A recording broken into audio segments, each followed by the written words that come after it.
Goals do not have an infinite number of paths to achieving them. There are only certain paths that will work. The reason we're all so messed up is because you're looking at everybody else's talent and wishing you had some of their talent. All the energy that you spend thinking about, wishing about, being jealous of, envious of anybody else is energy that you're not only putting out, it's going to come back to you negatively, but you're taking that away from you. All your energy should be forced on, what do I have to offer?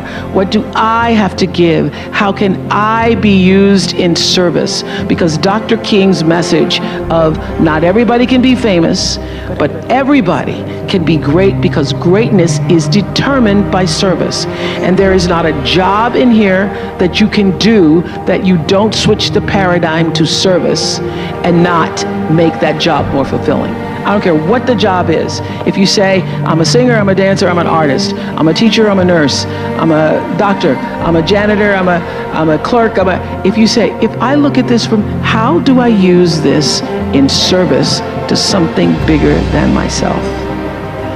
It no longer becomes a job. It becomes an offering to the world. There is not one thing that has ever happened to you. Not one experience, not one encounter, not one crisis, not one joyful thing that hasn't happened just to make you better and help you rise. Every single thing you're calling in, whether you know it or not, when you figure out that you are calling it in, when you actually start meditating or praying or doing or having a spiritual practice, which is the number one thing you need if you want to be successful in the world. You need something that gives back and nourishes you, regardless of what you call that. You need to fill your cup so that you can be so full your cup runneth over and you have enough to give to other people. If you don't fill your cup, you end up dried up. You end up tired, exhausted, and don't have enough to give to other people. You end up resentful every time somebody asks you because your cup is empty and now they want some of yours. So your number one job is to fill your cup and make yourself whole.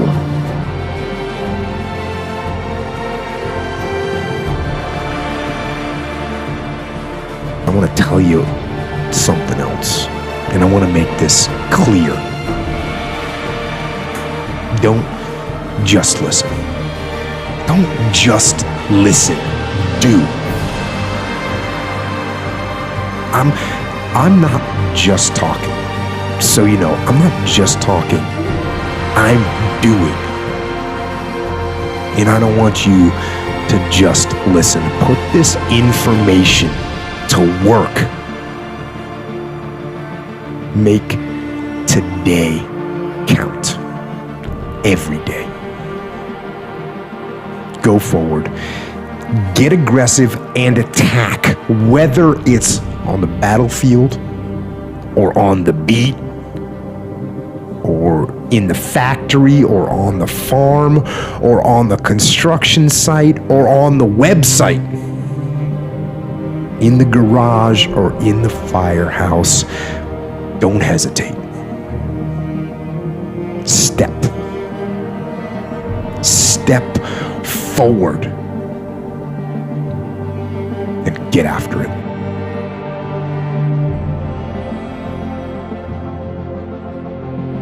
No matter what you face,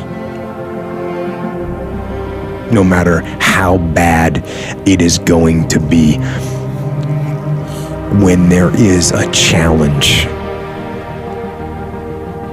and by a challenge I mean anything in life, any challenge, anything that you're facing, the only way to overcome the challenges that you face is to start walking.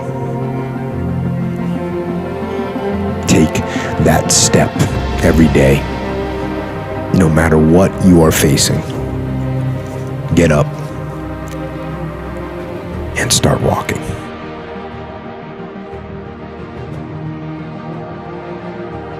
Goals do not have an infinite number of paths to achieving them. There are only certain paths that will work. Yeah. And so I think people are, the reason that most dreams never come true, and this I think we will disagree on, at least in the words that we use. The reason I think most dreams don't come true is that people never develop the skill set they need to actually get there.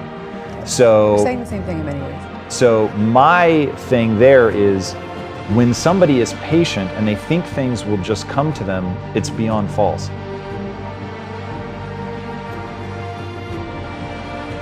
When it comes to patience, I think that the reason people's dreams don't come true is they never acquire the skills to actually be able to execute against it. Yeah. Because it's like building a house, wanting it is not enough, you have to go become an architect. I really, really believe when you look at the world at large, and maybe we disagree on this, but when I look at the world at large, the vast majority of humanity never make their dreams come true. The vast majority of humanity live in a dark and terrifying place. They die before they ever figure it out. So I have given my life over to asking the question, why the fuck is that true? Because if everything is working for you and it's all good, then more people, and I'll be generous and say 10%, find a life that is really joyful, on balance. No one's ever gonna have perfect joy, I certainly do not, but on balance. So, all right, we're talking about a 90% failure rate, like there's something is working so actively against us that we have to find a way out of that. Now, I will say, what is working against you is evolutionary pressures. You've been pressured evolutionarily to survive, not to thrive. Okay, so I think the human brain is working against people in many, many ways. If they don't understand that, they get trapped. One of the ways that I think it's working against them is you have the biological imperative to conserve calories, which means be lazy. It's another way of saying that. So you get really hungry, you get tremendous sexual desire, and then you crack over and you go do something about it. For the most part, you kind of just want to chill. So given those biological realities, what I'm saying is, if somebody decides they want to do something extraordinary with their life, which they don't need to, but if they decide that they want to do that, the amount of inertia that you have to overcome, this is quite literally the second law of thermodynamics, states all systems move towards chaos. Now the only way, according to physics, to bypass that is to pour energy into the system. Okay, so we know your life is moving towards chaos, as all systems do. The only way to overcome that is to pour energy into your life. Patience to me is about waiting. It's about relaxing. It's about surrender. Once you tell somebody to get into that state, it will open a certain channel for them. That channel, having a stress-free life, finding beauty in their life, connecting with other human beings, really getting in touch with spiritual nature inside, being so quiet you can hear yourself. Those things are so fucking important. I'm not in any way, shape, or form diminishing them. What I'm saying is, there are already people that speak to what to do with that path.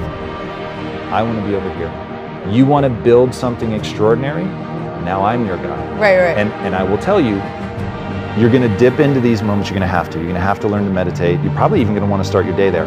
But in terms of getting the skill set and executing against a grand vision, you will have to come at everything with so much fucking energy and intensity to overcome the inertia that is inevitable, because all systems move towards chaos. So you were fighting against chaos. So in that particular lane, you cannot, patience will be the death of you. Will be the death of your dream. There is no one who doesn't have obstacles in their life. You know, even Bill Gates has obstacles. He's got to figure out how to keep all that money. So, you know, everybody's got problems. And it really is how you face those problems. If you allow it to be an insurmountable wall, then you become the victim. And if you say, this is a piece of cake, I'm finding my way over, under, around, or through this obstacle, one way or another, and you gear yourself to solutions. And that's always the answer. Always be thinking about how I can do something rather than why I can't do something. And so many people lead their lives by reacting rather than by thinking. And really, when you think about it, why do we have these incredibly sophisticated brains with these big frontal lobes? because we're the only creatures that God made with the ability to extract information from the past and the present and to project it into a plan for the future. So we don't have to react. You know, animals, you know, they just, well, whatever's happening, they react to it. Right. Why is it that so many people act like animals? Why do they just react to what's going on rather than to plan and strategize? We have the ability to figure out where we want to be a year from now, 5 years from now, 10 years from now, and to begin to organize things in a way in order to accomplish those goals. And when we don't do that, we place ourselves in tremendous jeopardy because we place ourselves in a situation where we can only react.